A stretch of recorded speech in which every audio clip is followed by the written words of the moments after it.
Hello, listeners. Welcome to Stars of the Golden Age, a show that highlights the lives of legends from film, music, and the birth of television during Hollywood's golden age and the few years surrounding it. I am your host, Erin Carlson.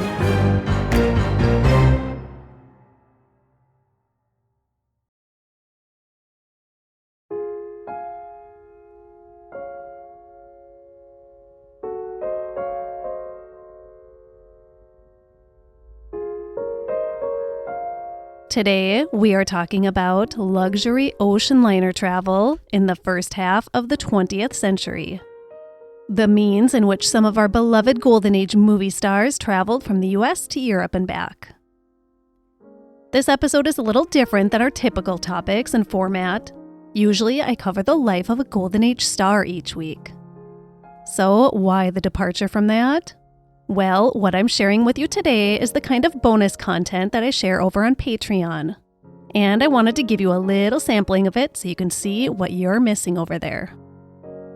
I promise to get into the content in just a minute, but please stay tuned at the end for some more information about Patreon and what kind of bonus content is available there. Before I jump in, though, I want to give a very special shout out to our newest Patreon member. Thank you so much to Molly B. Listen after today's story to learn how you can be just like Molly. Thank you, Molly. Okay, let's get into some fun stuff. How our Golden Age stars used to get back and forth from Europe on those star-studded ocean liners of yesterday. Sit back and enjoy a little step back in time.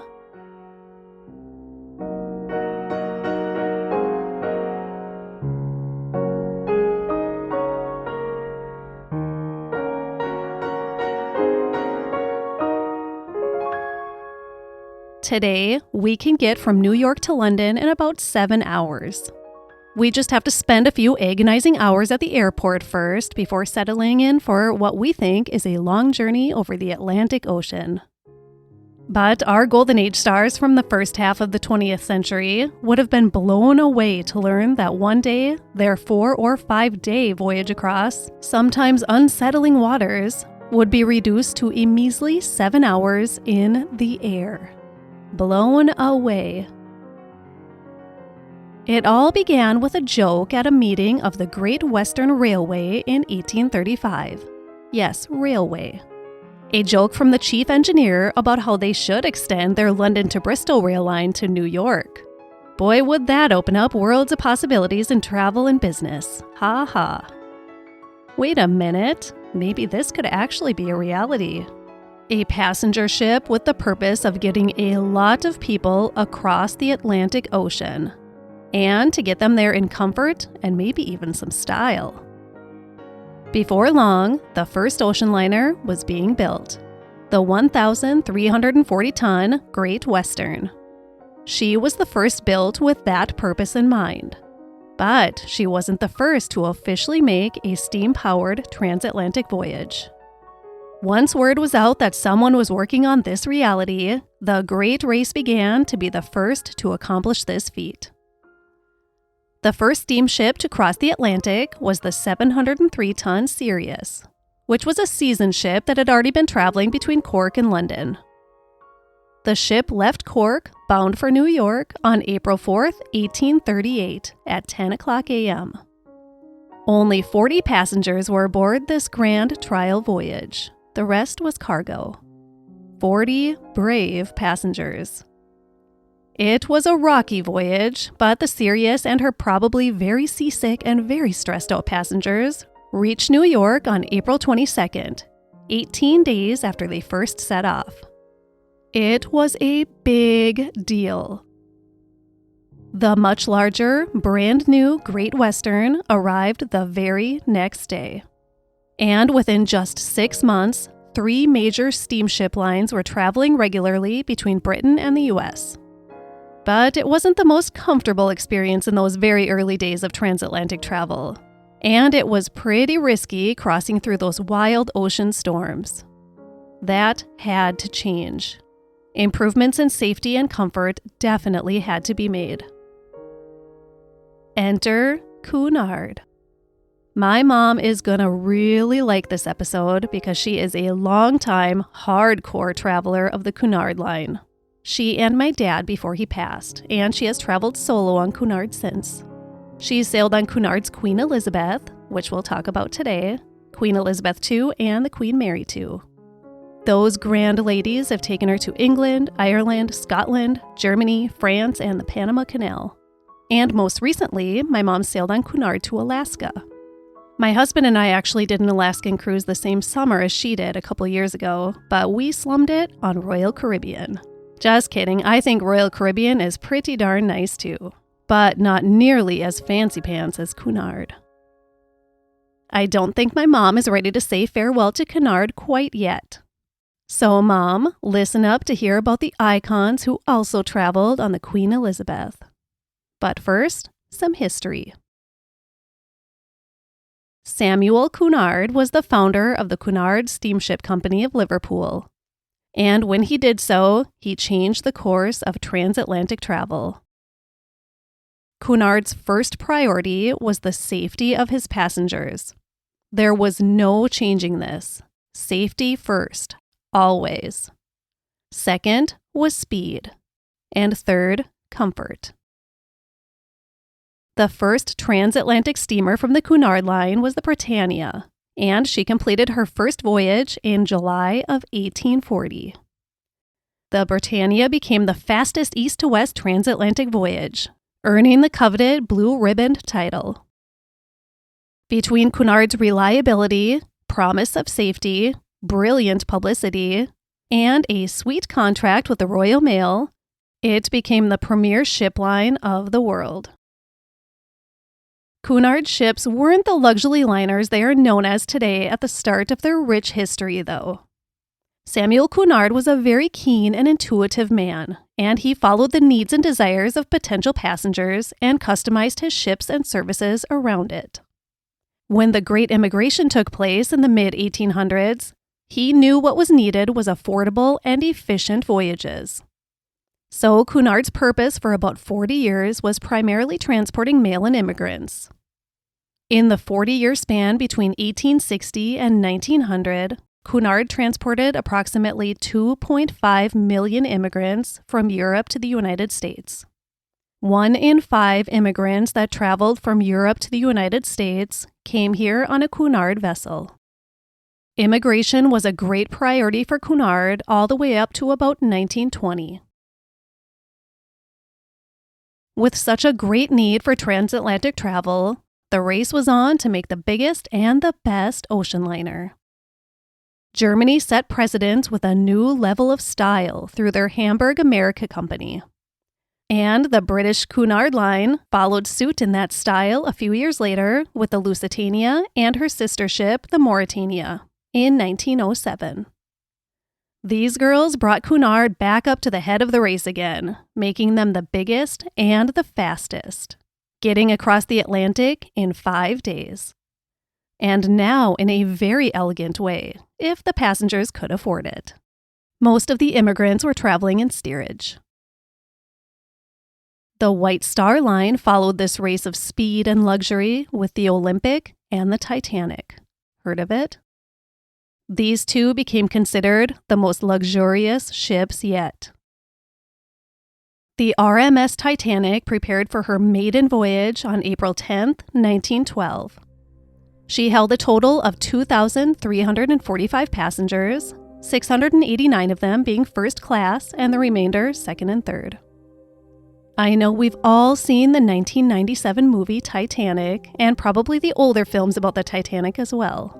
But especially in James Cameron's 1997 film, we get a really clear and accurate look into what the experience was really like for the first-class passengers in 1912. But I'm going to talk about it a little bit anyways. The first-class suites were large and elegant, and different architectural influences could be found all over the ship in the first-class areas. The smoking room was said to have been paneled with the wood of one single enormous tree. And then there was the centerpiece of the entire elegant ship, the William and Mary Grand Staircase. The first-class passengers of the maiden voyage of the Titanic from Southampton to New York were living the best anyone ever had in history while crossing the Atlantic Ocean. Well, for 4 days at least.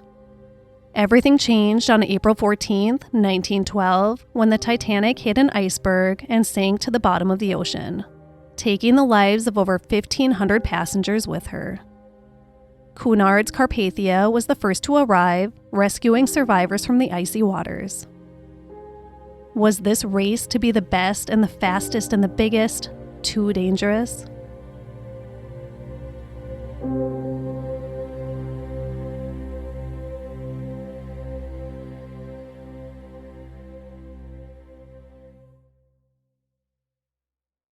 Two years after the Titanic tragedy, Cunard released their third sister ship, the Aquitania. And this was the new best of the best. The most stunning ocean liner ever built. And she was quickly followed by Germany's Hamburg America Imperator. The elegance promised by the White Star Line with the Titanic was still being delivered by the two other powerhouses in shipbuilding, Cunard and Hamburg America. All would be recovered in terms of luxury travel, until another tragedy occurred just 3 years after the sinking of the Titanic. Cunard's Lusitania was struck by German submarine torpedoes on May 7, 1915, during World War I. The ship sank to the bottom of the ocean in just 18 short minutes, taking almost 1,200 passengers with her. At this point, all other ocean liners were either docked or converted into warships. They couldn't risk traveling with more passengers. Cunard's Mauretania and Aquitania were used as wartime hospital ships. Some ships were outfitted with artillery. When the war ended in 1918, the luxury ocean liners turned warships were used to transport soldiers back to their home countries. Let's talk about the Cunard Mauretania, which could accommodate over 2,100 passengers and about 800 crew members.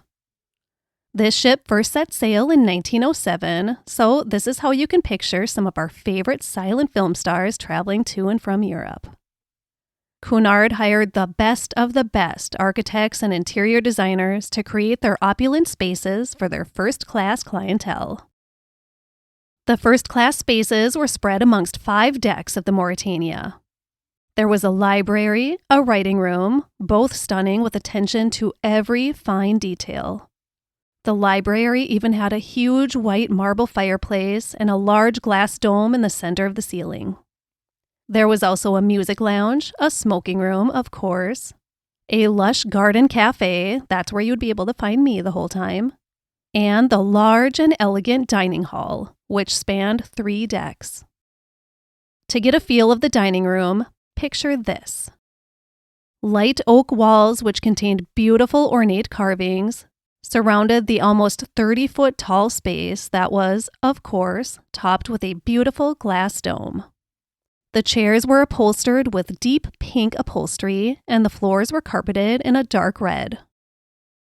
The entirety of the first-class spaces contained a ton of intricate, hand-carved wooden details, rich mahogany and walnut mixed with perfectly contrasting materials, marble floors, plush, expensive upholstered furniture, crystal chandeliers, ample windows, and beautiful glass domes to let in the sunlight. The White Star's Olympic was even more elegant and offered more luxurious spaces and amenities for her first-class passengers. She boasted a swimming pool and Turkish baths, a gymnasium, and a second restaurant apart from the main dining room. After their work carrying troops during World War I, both ships underwent heavy refittings in the early 1920s and came out even more elegant than before. The first-class staterooms in these Cunard and White Star ocean liners were comfortable and spacious for its high-class passengers. And the common areas of the first-class decks offered more than ever seen before on a passenger ship. Those large dining rooms and smoking lounges and music rooms, and even an exclusive ladies' lounge. The decor of these early luxury ships compared to a 5-star hotel in London or New York. That ornate woodwork, velvet upholstery, it was elegance all the way. Oil-burning lamps made way for electric bulbs for the first time in Cunard's Umbria liner. First-class passengers could sip and mingle on gorgeous leather and velvet furnishings, surrounded by Corinthian-style columns, marble, glass, mahogany, lush greenery, and large, beautiful canvas paintings. And of course, the finest of dining. I'll talk more about that in a bit, you better believe it.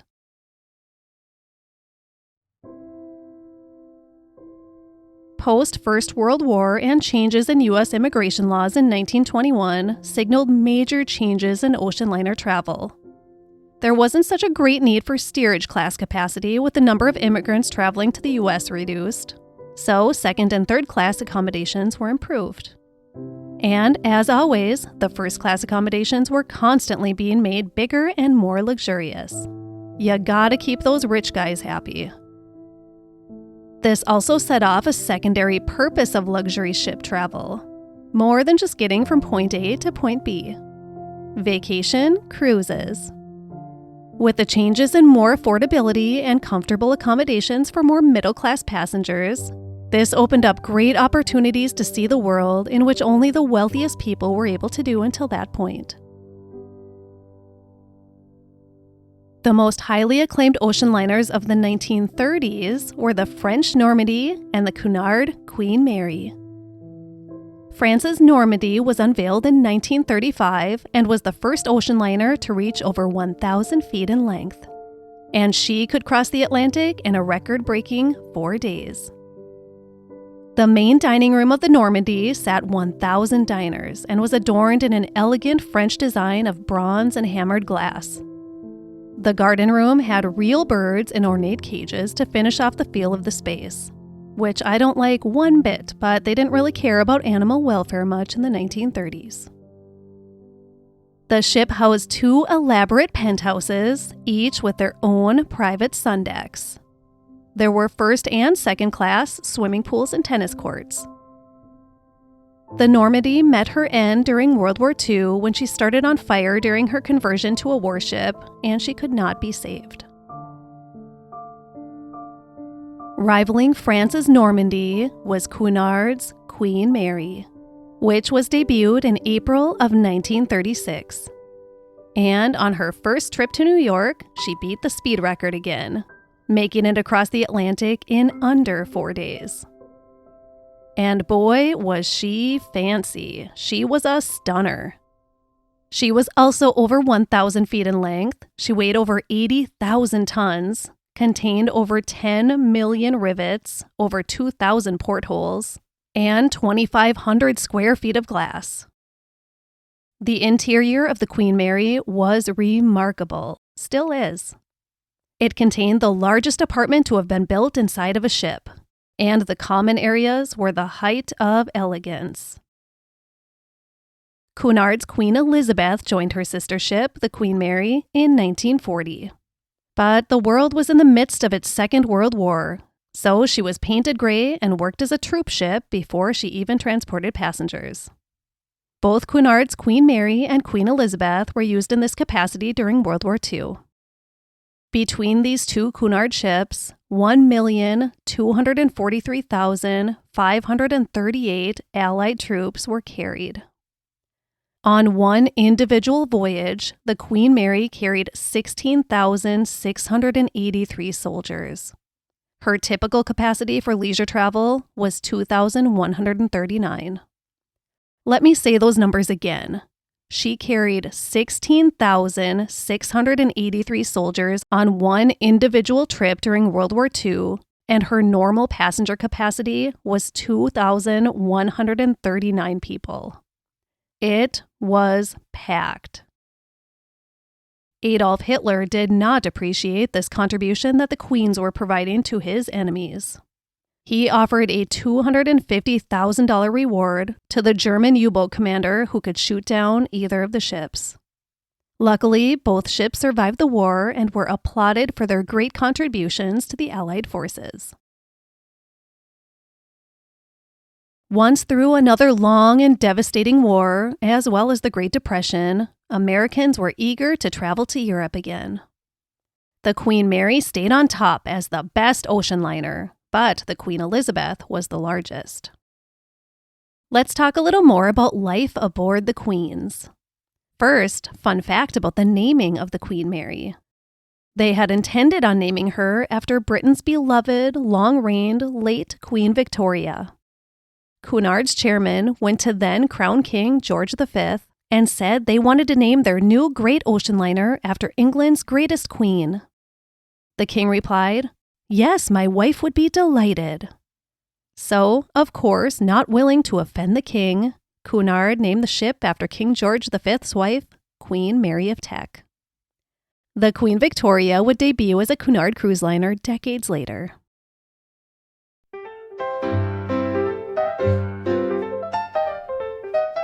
A voyage on either the Queen Mary or the Queen Elizabeth during the post-war 1940s was a comfortable, stylish, and luxurious event. Again, for its first-class passengers at least. And not terrible for the lower classes. Here is what life would have been like on the Queens during a typical transatlantic voyage after their refittings in 1946. Each of the Queens offered weekly voyages for their transatlantic passengers, so plenty of opportunities to get to Europe or vice versa. The Queen Mary had 2 swimming pools, tennis courts, a large library, beauty salons, a nursery for children, you don't want them getting in the way of your fun, dog kennels, and even movie theaters. It had everything you would need for your 4-day voyage across the Atlantic. During her refitting after World War II, she was even upgraded with air conditioning, a pretty big deal. No first-class cabin was the same on the Queen Elizabeth. Each room was designed as a unique masterpiece of design. A few stars who enjoyed traveling in style on the Queen Mary and Queen Elizabeth were Fred Astaire, Greta Garbo, Clark Gable, Marilyn Maxwell, Frank Sinatra, Marlene Dietrich, Audrey Hepburn, Bob Hope, Elizabeth Taylor, Douglas Fairbanks Jr., and Bing Crosby. Elizabeth Taylor traveled on the Queen Mary with her 2 poodles, making several voyages together. On July 9, 1948, Clark Gable delayed departure of the Queen Mary by 18 minutes as he took his time saying goodbye to his girlfriend of the time. This was towards the end of his long swinging bachelor period, so I'm not certain who the enticing lady that made 2,000 people wait on board was. These stars and all the other first-class passengers on the elegant Queen Mary in the late 1930s and 1940s dined on the most exquisite meals throughout their voyage. I found a dinner menu from the RMS Queen Mary from the 1930s. So allow me to share with you some of the dining options presented to Clark Gable, Marlene Dietrich, or Greta Garbo while they sailed the seas on the Queen Mary. For your main course, you could choose from the following poultries: spring chicken, guinea chicken, jumbo squab, poussin, quail, or woodcock. I just want to point out that squab and poussin are baby birds, not cool. You could accompany that with one of the following vegetables: artichokes and butter sauce, spinach and cream, string beans, or fried eggplant. And then your potato. You could have boiled, rissoles, Saratogas, Windsor, or puree, which I assume is just a fancy way to say mashed. I have no idea what rissoles, Saratoga, or Windsor is because I'm not fancy. Your salad dressing options were French, Thousand Island, vinaigrette, and paprika dressing. Desserts included soufflé pudding, peach melba, chocolate eclairs, petite fours, strawberry sundae, and a few other things that I'm not even going to try to pronounce. My couple of years of high school French knowledge is packed so deep into the archives of my brain, they are virtually unreachable. Another Queen Mary menu I found was a luncheon menu from 1950. Again, so many fancy offerings, but a few that stood out to me were sardines, smoked eel, braised celery and grated cheese, which does not sound exciting at all, calf's liver and bacon, roast lamb in mint sauce, veal and lamb pie. Can you just leave those baby animals alone, please, rich people? roast suckling pig with applesauce, and my favorite, rolled ox tongue. How many orders of that do you think they serve today? I'm not sure if I've ever mentioned this, but I'm a 30-plus year vegetarian, so no ox tongue for me. I may not like meat, but I do sure love desserts. Aboard the Queen Mary in 1950, you could order lemon meringue pie, roll jam pudding, compote of apricots, plums, and peaches, or ice cream, chocolate, banana, or pineapple. I have never seen pineapple ice cream, but if you were to put it in front of me, I would totally eat it. They also had about 20 varieties of cheeses to choose from on that luncheon menu. So once all of that lunch settled, it was time for some lounging on one of the sun decks or playing in one of the organized deck games. Some of the games you could engage in with your fellow passengers on the game deck were deck quoits, which I think is basically ring toss, bullboard, which I had to look up. This game involves throwing discs onto a board of numbered squares. The discs were made of lead and covered in leather. Tug of war, rope tag, and an old-timey version of American Gladiators jousting using pillows and perched atop a suspended log. A glorified rich white man pillow fight. Then there was a game called Placing the Pig's Eye, which looks like it was kind of like Pin the Tail on the Donkey. But the participant is blindfolded and has to put an eye on a large outline of a pig on the floor using a large pole. Sling the Monkey looked really interesting. The participant is hung upside down with rope tied around his ankles, and then he has to use his hands to walk backwards along the deck and use chalk to draw lines on the deck. The person who has the furthest away line wins the game. Apparently, this game would cause quite the uproar of laughter from the onlookers. And of course, there was shuffleboard. You gotta have shuffleboard. You would also find men in the first-class lounges enjoying a game of cards, checkers, or chess. And I hope the ladies had some fun in their ladies' lounges too. The U.S. finally entered the ocean liner game in 1952 with the unveiling of the SS United States. And just 6 years after her maiden voyage across the Atlantic, transatlantic travel was about to change forever. In 1958, the first commercial jets began their trips across the Atlantic Ocean. Within that first year, airlines like TWA and Pan Am had dominated the transatlantic travel population. Just like that, 2/3 of transatlantic passengers were traveling by air and just 1/3 by sea. Travelers could get across the ocean in 7 hours, opposed to 4 days. The once top-class form of travel, the only form of travel across the Atlantic, had been taken over in the blink of an eye by airplanes. Most of the ocean liners then transitioned to cruise ships. Some survived this transition, and some did not. Cunard and White Star merged in the mid-1930s, and Cunard is still sailing strong to this very day. You can still travel in a kind of old-school luxury, similar to a passenger ocean liner days aboard a Cunard ship. Or you could treat yourself to a more modern style of luxury on a line like Regent or Seabourn. Or if neither of those is an option, the iconic Queen Mary is retired from travel and anchored in Long Beach, California. You can tour her or even stay in one of her beautiful Art Deco staterooms for a couple of nights. You can even have a truly unique wedding and get married on the Queen. My mom and I plan to visit the Queen Mary this winter, and I cannot wait. Let me know if you have been on the Queen Mary, or any of the Queens. So, how did you like this little step back in time, taking a peek at how our beloved Golden Age stars traveled to and from Europe? It would be so fun to go back in time, wouldn't it? If you enjoyed this episode, you should really hop over and check out the bonus content that I have available on Patreon. First of all, what is Patreon? Well, it is a site dedicated to connecting content creators with their communities. It's a place where you can throw a little support to your favorite creators or artists, and they can say thank you by offering you some great content. In the case of podcasts, that means bonus episodes that are not available on the regular feed.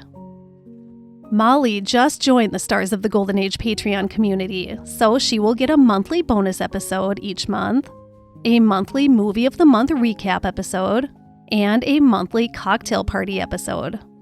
Plus, she gets the entire backlog of bonus content. Do you want to be swimming in amazing content like Molly? Let me tell you a little bit more about each of these monthly bonuses.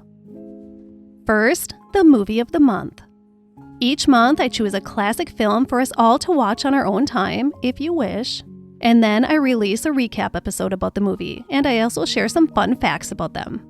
These episodes are 15 to 20 minutes long usually. This month, our Movie of the Month is The Great Ziegfeld. Sometimes they are comedies, sometimes they're dramas, sometimes noirs, sometimes musicals, a little of everything. Then there is the super fun cocktail party.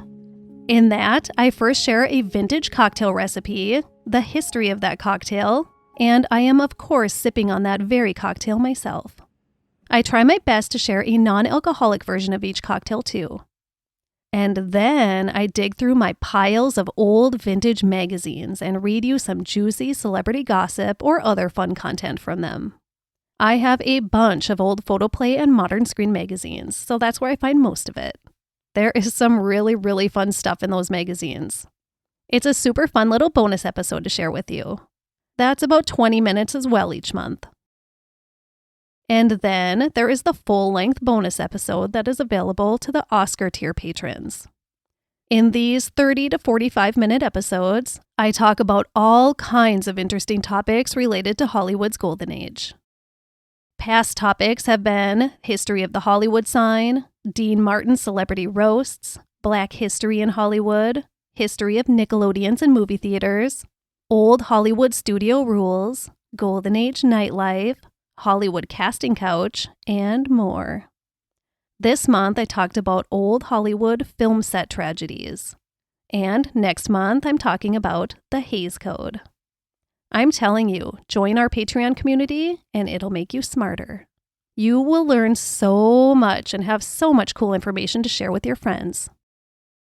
So if you want to get all of that like Molly B, go to patreon.com/Stars of the Golden Age podcast and join us.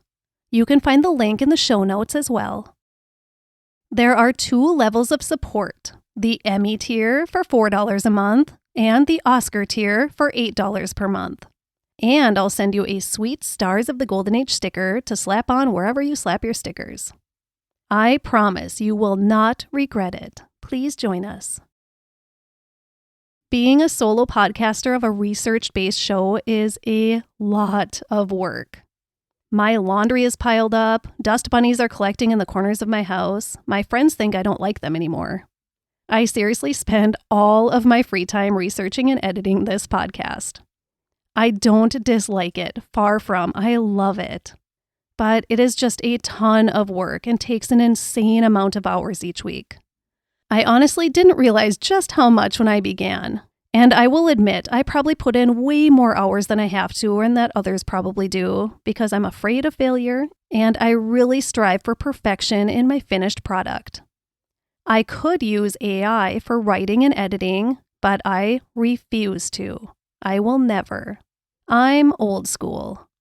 I'm not going to rely on artificial intelligence to release something that has my name attached to it. I could run my recordings through an AI program and have it done in a couple of minutes, but instead I meticulously go through every single second of my recordings to make sure that every pause is perfect between each segment, between each word. And then I go through it again to add the music. I want these individuals I cover to be presented to you in the most dignified way I can do.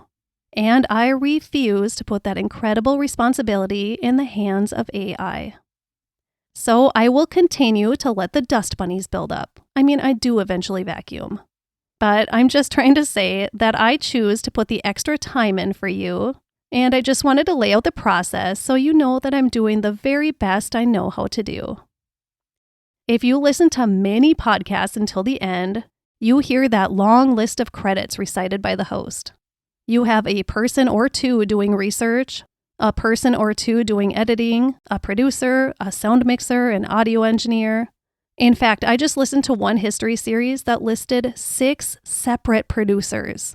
I'm happy for them, I really am, and they are sure able to put out some outstanding content with all of those professionals involved. I bet they don't have dust bunnies in the corners of their home, though. Guys, here at Stars of the Golden Age, it's just me. I'm the writer, I'm the host, I'm the editor, I'm the audio engineer, and I'm all 6 of the producers. I'm not trying to complain here. I just want to put it into perspective because I think it's something most people just don't consider. I know I didn't before I started my own podcast. So please, knowing all of that now, consider supporting the show on Patreon if you're able. Or if you don't feel like supporting this show, please help out your other small indie podcasts that you like. They are working their butts off to turn out content for us, for pretty much free. I support a few of my favorite shows, and honestly, I don't even really listen to the bonus content that I get from my support. I don't really have time to listen to it. But I do just want to support their hard work.